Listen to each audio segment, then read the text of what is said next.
Ninguém nasce ateu. O conhecimento de Deus é inato a todo ser humano. Nós nascemos com a imagem de Deus em nós e a consciência de que existe um Deus. Esse conhecimento de Deus, ele é inato a todo ser humano. O ateísmo, a impiedade, o materialismo é uma deliberação que a pessoa toma depois. Mas ninguém nasce ateu. A pessoa toma essa decisão mais tarde. E para fazer isso, ela tem que suprimir a luz de Deus que brilha no seu coração e na sua consciência. Ela tem que fazer isso, para ela viver como se Deus não existisse. Ela tem que suprimir essa revelação de Deus no seu coração.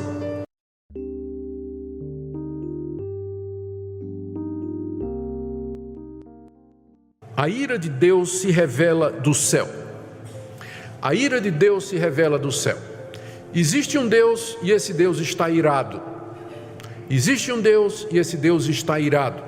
E Ele revela a sua ira do céu, o local da sua habitação, do mundo espiritual, da sua existência e do seu poder. Deus mostra para o homem que Ele existe e que Ele está irado. Deus faz isso na consciência das pessoas.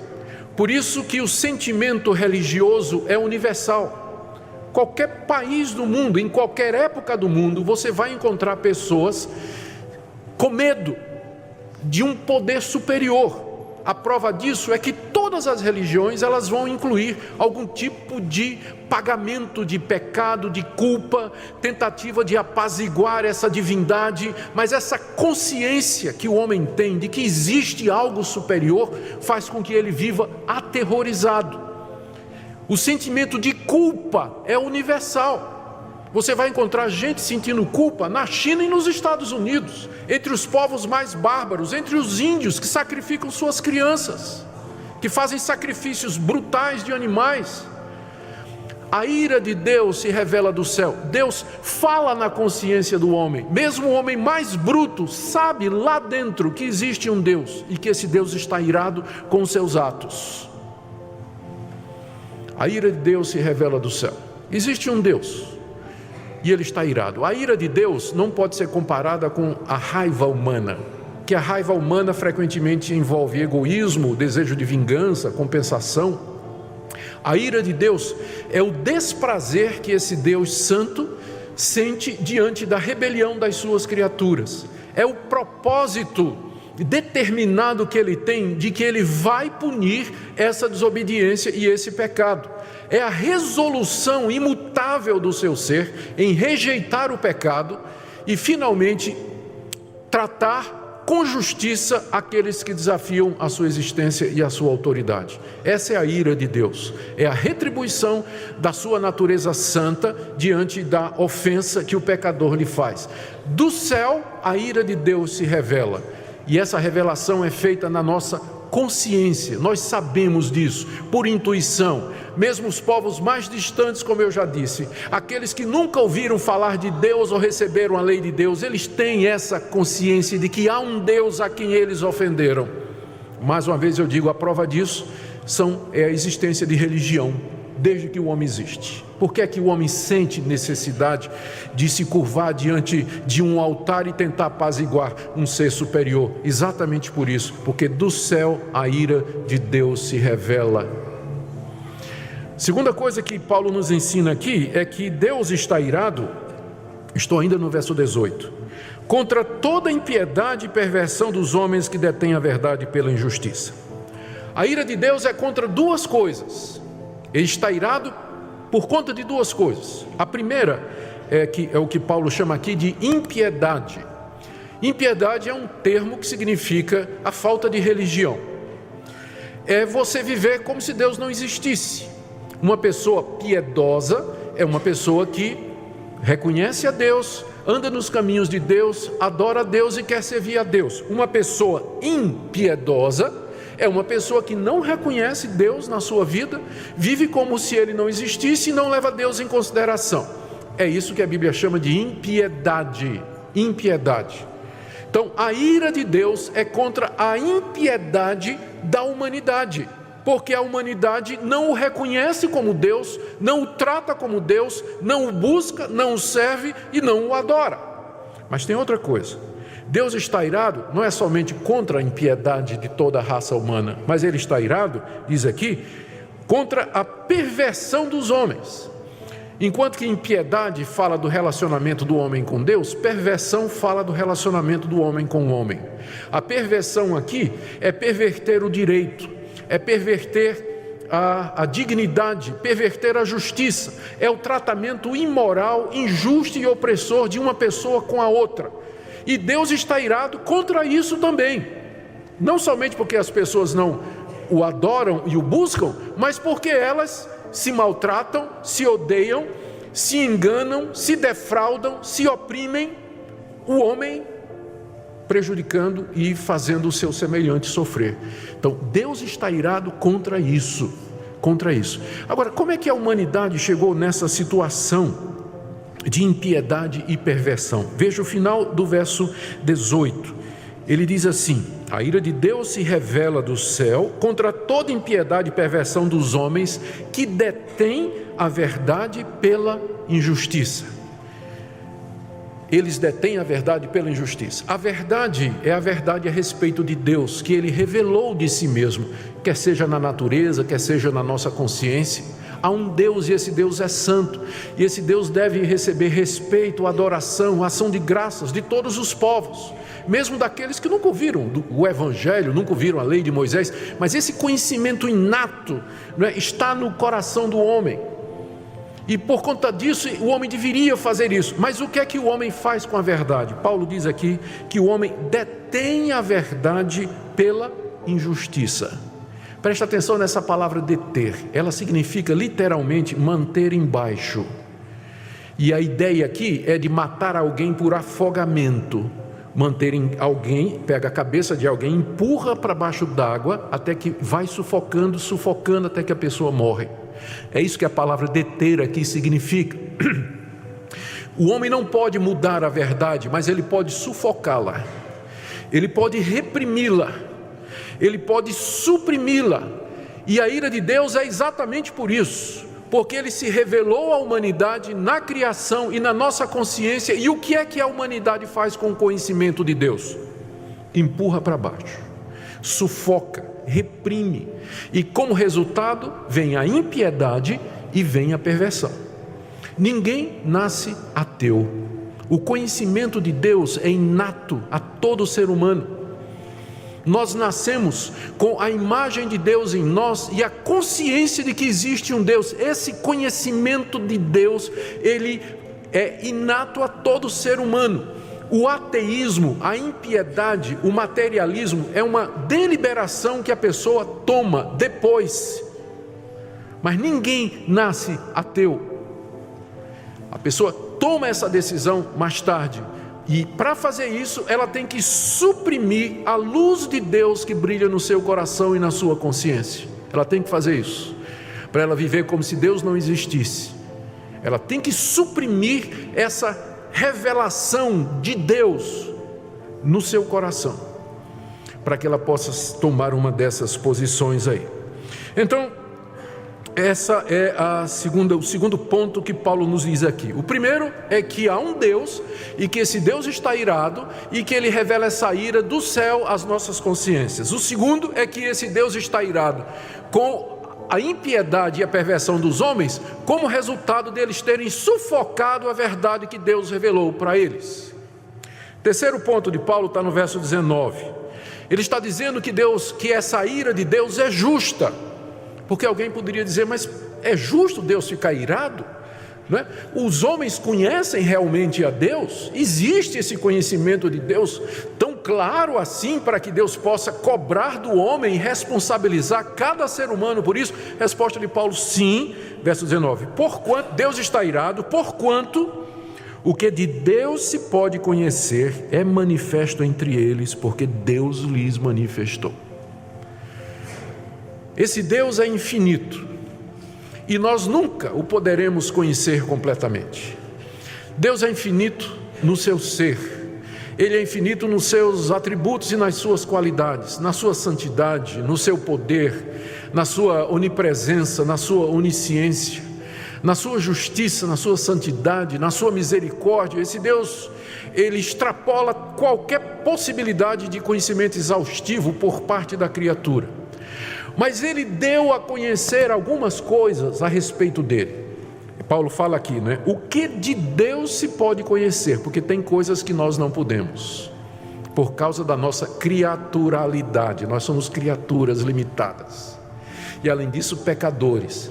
Não podemos compreender o ser de Deus completamente, totalmente, mas há algumas coisas que Deus deu a conhecer a respeito de si mesmo.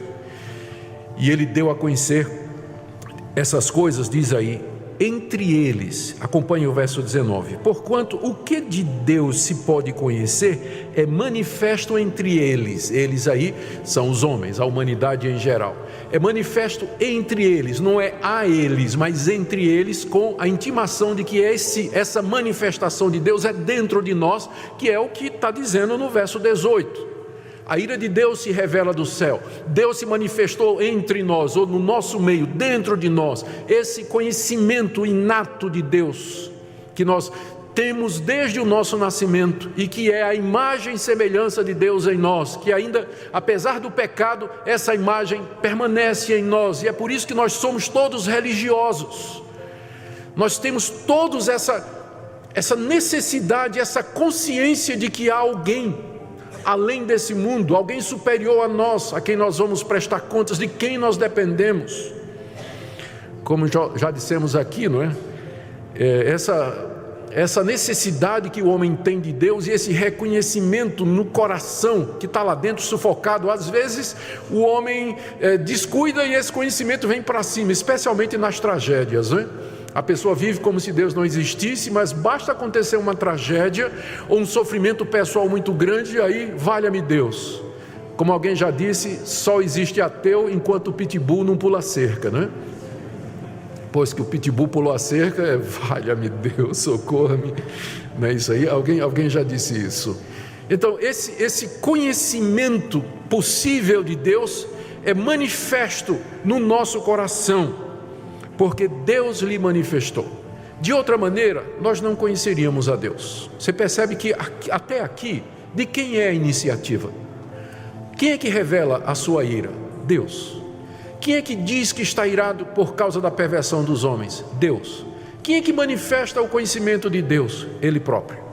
Então vocês estão percebendo que se não fora essa iniciativa de Deus, de se revelar a nós, a humanidade andaria em trevas. A humanidade não teria a menor ideia do que ela está fazendo aqui nesse planeta, quem nós somos, de onde viemos, por que estamos aqui, qual o propósito da vida. A humanidade andaria em trevas. Deus é quem toma a iniciativa de revelar-se, manifestar-se à humanidade, porque Ele deseja que nós o reconheçamos, que nós o amemos, que nós o sirvamos de todo o nosso coração. Terceira coisa que o apóstolo Paulo nos diz aqui, é que das coisas, ele fala a respeito das coisas possíveis de se conhecer e que Deus revelou. E está aí no verso 20: porque os atributos invisíveis de Deus, assim o seu eterno poder, como também a sua própria divindade, claramente se reconhecem desde o princípio do mundo, sendo percebidos por meio das coisas que foram criadas. Primeira coisa, há um Deus, Ele está irado, e Ele diz isso nas nossas consciências. Segunda coisa, Ele está irado contra a impiedade e perversão dos homens, porque os homens sufocaram a luz da verdade no seu coração e trocaram pela injustiça. Terceiro, Deus é justo em estar irado, porque o que se pode conhecer de Deus, Ele manifestou ao homem, Ele se revelou na consciência e no coração humano. Agora, em quarto lugar, Deus revelou alguns atributos ou algumas coisas a seu respeito na criação. Veja o verso 20: os atributos invisíveis de Deus, o seu eterno poder e sua divindade claramente se reconhecem por meio das coisas criadas. Aqui o apóstolo Paulo está dizendo, ele está explicando o verso 19.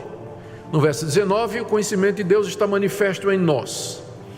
Mas esse conhecimento de Deus, ele não só é manifesto na nossa consciência e no nosso coração, mas ele brilha ao nosso redor nas coisas que foram criadas, de maneira que um complementa o outro.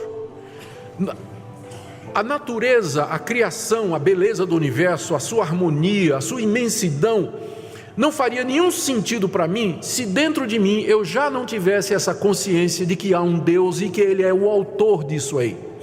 Então há uma harmonia entre a consciência que eu tenho de Deus e a criação, o mundo ao meu redor. Eu só posso olhar para a criação e deduzir que existe um Deus porque a luz dele já brilha em mim. E eu não rejeitei aquela luz, ela já brilha em mim. Então a criação, ela apenas confirma aquilo que minha consciência já diz, que há um Deus, que há um Deus. E esse Deus, de acordo com o que a criação manifesta, ele é um Deus cujos atributos são invisíveis. Você está vendo aí no verso 20, né? A palavra atributo significa simplesmente qualidade. Por exemplo, um dos meus atributos é que eu tenho a barba branca. Outro atributo meu é que eu uso óculos. Outro atributo meu é que eu gosto de andar de motocicleta. Outro atributo meu é que... E por aí vai, né? Vamos parar por aqui. Então, né? São as minhas... É o que me define. Atributo é o que me define, o que me caracteriza, que me torna conhecido. Então Deus tem atributos. E a Bíblia menciona vários desses atributos, desde a sua santidade até a sua misericórdia. São muitos os atributos de Deus. Alguns atributos pertencem só a Deus, como por exemplo, onipotência, onisciência, onipresença, eternidade. Só Deus tem essas qualidades. Mas alguns outros dos seus atributos Deus transmitiu para nós: inteligência, criatividade, consciência, arbítrio, sentimento. São coisas que Deus passou para nós. Nós somos feitos à imagem desse Deus. E é por isso que nós somos assim. E é por isso que, por definição, nós clamamos por Ele. Sentimos que Ele existe e percebemos que Ele existe ao nosso redor.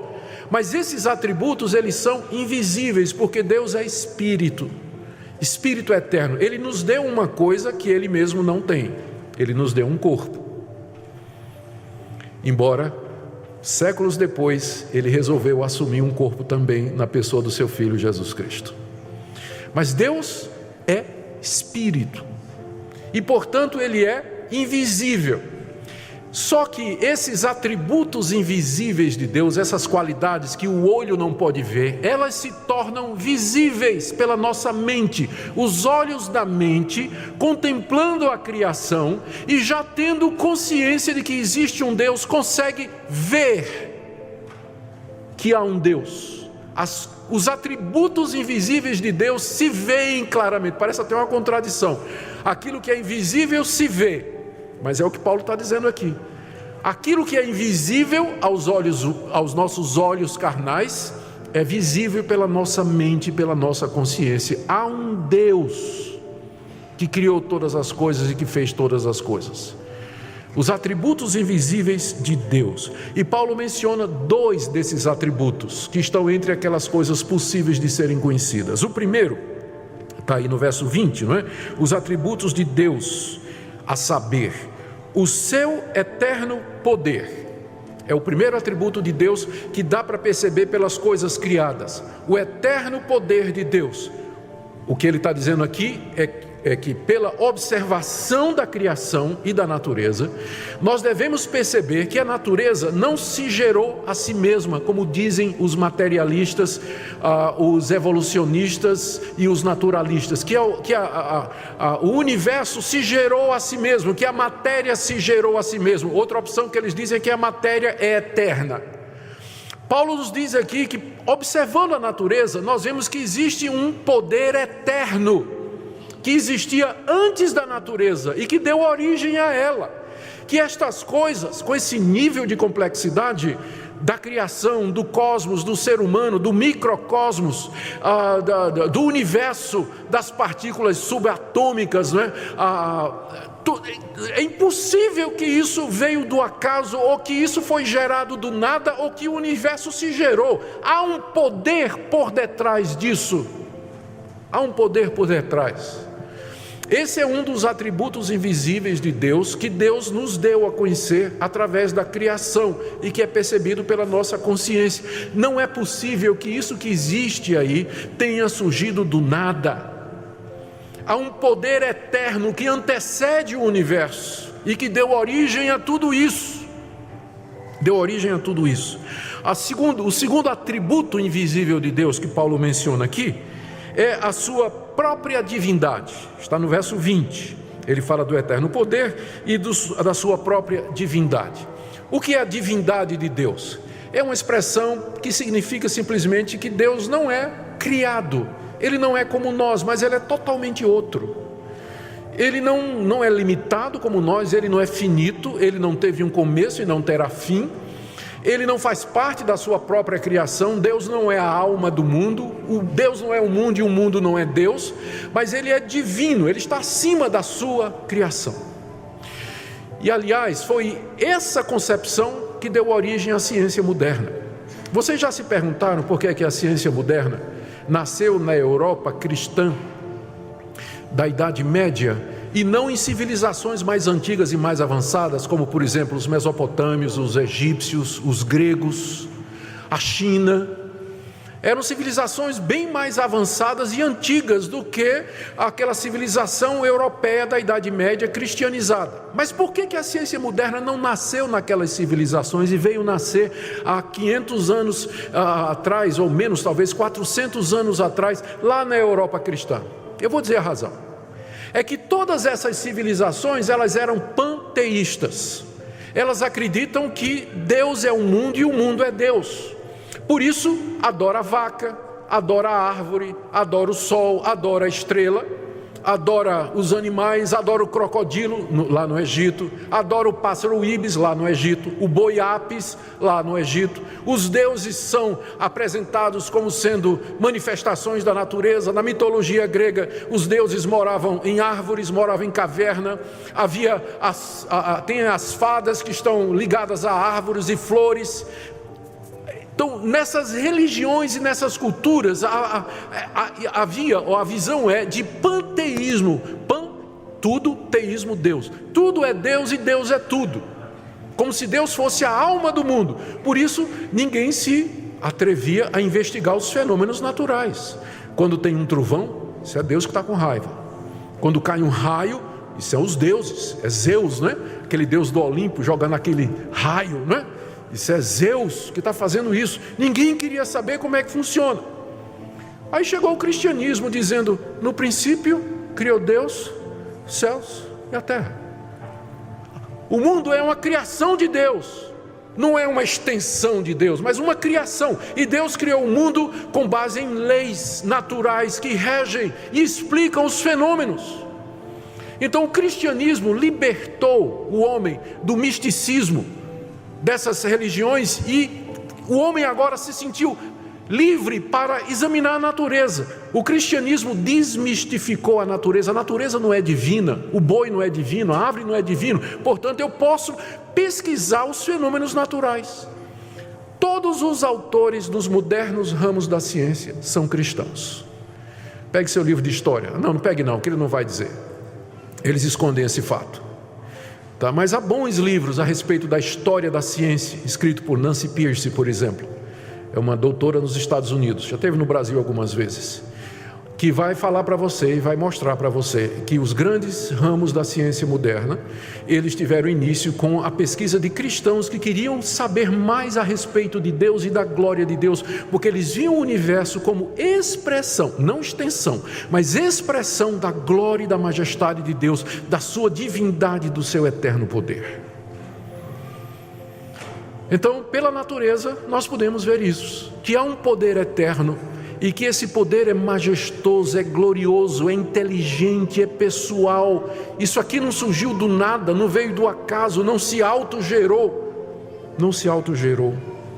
Em Romanos 1:20 somos advertidos, porque os atributos invisíveis de Deus, assim como o seu eterno poder, como também a sua própria divindade, claramente se reconhecem desde o princípio do mundo, sendo percebidos por meio das coisas que foram criadas, tais homens são, por isso, indesculpáveis. Essa passagem nos lembra que Deus se revela a toda a humanidade por meio de sua criação. A beleza e a complexidade do mundo ao nosso redor clamam por um Criador. No entanto, quando as pessoas escolhem rejeitar essa verdade, elas se afastam de Deus e, inevitavelmente, perdem de vista o propósito e a razão da própria existência. A rejeição de Deus não ocorre de uma só vez. É um processo gradual que se inicia quando se começa a desconsiderar a autoridade das Escrituras e a verdade embasada em Cristo. Esse afastamento pode começar com indagações legítimas, mas, se não forem guiadas pela humildade e pela busca genuína, podem culminar numa negação da própria existência do Criador. Em Salmo 14:1, lemos que diz o nécio em seu coração: não há Deus. Essa afirmação é a conclusão de um coração que se entrega à autossuficiência e ao desejo de viver sem a referência da soberania divina. O ateísmo surge em muitos casos como uma forma de fuga. A ideia de um Deus justo e soberano que estabelece normas e limites para nossas vidas é muitas vezes desconfortável para aqueles que desejam viver livre de obrigações morais e espirituais. Quando alguém rejeita a ideia de Deus, está, na verdade, buscando autonomia para viver segundo os próprios desejos e instintos. Porém, essa liberdade aparente rapidamente se transforma em escravidão ao pecado. A Escritura nos ensina claramente que o salário do pecado é a morte. Romanos 6:23. A rejeição de Deus resulta em uma concepção distorcida da vida e da humanidade. Se não há Criador, então não há propósito intrínseco em nossa existência. Isso leva a uma crise de identidade, onde a vida perde seu significado e valor. Como podemos entender nossa dignidade e propósito se não reconhecemos que fomos criados à imagem de Deus? Quando a humanidade age como se fosse apenas fruto do acaso, perde-se a noção do respeito pela vida, pela moralidade e pela ordem que Deus estabeleceu. É importante que, como filhos de Deus, continuemos apresentando as verdades do Evangelho, mostrando que a rejeição de Deus não traz libertação, mas sim profundas consequências espirituais e emocionais. Isso nos leva a um papel fundamental: ser defensores da fé, que não só proclamam a mensagem de salvação por meio de Cristo, mas também demonstram através de nossas vidas que a verdadeira liberdade e alegria só são encontradas em um relacionamento com Deus. Devemos lembrar que não estamos sozinhos nessa luta. A negação de Deus e a ascensão do ateísmo são, em última análise, uma resposta à nossa cultura caída. Entretanto, é nosso privilégio e responsabilidade refletir a luz de Cristo, apresentando um testemunho vivo das bênçãos que advêm da fé. Em 1 Pedro 3,15, somos exortados a estarmos sempre prontos para responder a todo aquele que vos pedir a razão da esperança que há em vós. Essa esperança não é uma mera abstração. É uma vivência real do amor e da bondade de Deus em nossas vidas. Precisamos ter compaixão e discernimento ao lidarmos com aqueles que rejeitam Deus. Em vez de condená-los, que possamos ser exemplos de graça e amor, buscando ganhar seus corações ao invés de entrar em debates áridos. O nosso desejo deve ser que seus corações sejam abertos para compreender que a verdadeira liberdade, a verdadeira vida e a verdadeira esperança se encontram em Jesus Cristo, o nosso Salvador.